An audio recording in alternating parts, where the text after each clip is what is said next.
புனித திருமுழுக்கு யோவானிடம் பார்ப்பது என்னவென்றால், அவருடைய நோக்கம், வாழ்க்கையின் நோக்கம், நான் குறைய வேண்டும், இயேசு வளர வேண்டும், நிறைய வேண்டும். I must decrease, he must increase. தாழ்மையானவர். அவர் என்ன சொல்கிறார்? எவ்வளோ மக்கள் அவர் பின்னால் போகிறார்கள், அவரிடமிருந்து திருமுழுக்கு எடுக்கிறார்கள். ஆனாலும் திருமுழுக்கு யோவான் மக்களிடம் என்ன சொல்கிறார்? என் பின்னால் வருபவர் என்னை விட மேலானவர். நான் குனிந்து அவருடைய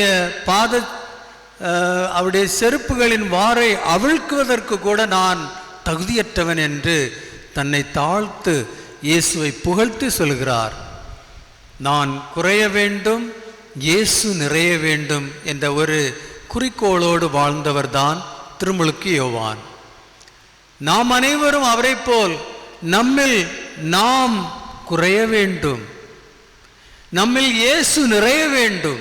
ஒரு கிறிஸ்தவன் இயேசுவால் நிறைந்தவன். ஒரு கிறிஸ்தவன் இயேசுவின் ஆவியால் நிரப்பப்பட்டவன்.